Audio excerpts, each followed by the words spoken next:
More than 2 months have passed since Japan imposed strict export curbs on South Korea, triggering a bitter trade spat between the two neighbours. Several weeks may have passed since then, but South Koreans remain just as committed to their boycott of Japanese products as they were when Japan first made its unprecedented move.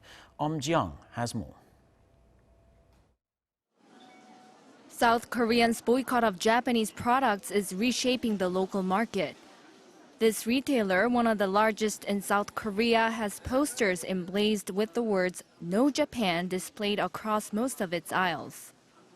For more than 2 months, South Koreans have been boycotting Japanese products to express their anger over Tokyo's export curbs on Seoul.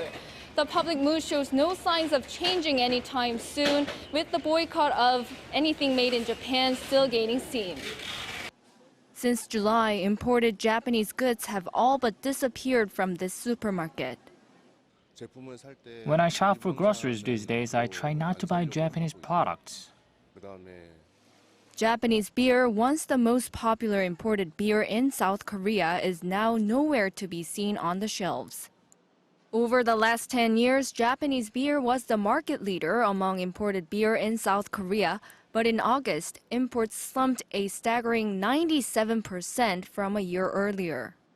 According to data released this week by the Korea Customs Service, the value of Japanese beer imports in August was a mere $223,000. 12 months ago, the corresponding figure was over $7.5 million. Beer is not the only product severely impacted by the boycott. According to Seoul's Trade Ministry on Wednesday, sales of Japanese cars in South Korea plunged nearly 60% on-year in August. The boycott has had a big impact on some staple Japanese products. Finding an alternative to these products is not that hard. This means the boycott not only hit Japanese beer or cars, but also clothing brands like Uniqlo.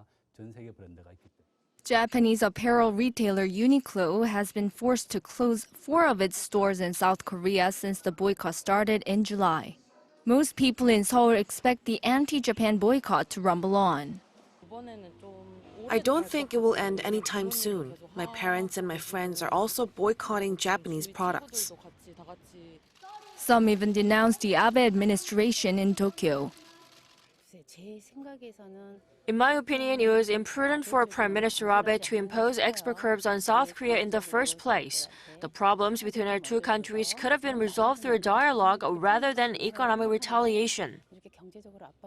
However, experts warned the prolonged boycott campaign is negatively affecting Japanese and South Korean firms. Calls are rising for the two governments to move toward reconciliation and cooperation for the sake of both of their economies. Eum Ji-young, Arirang News.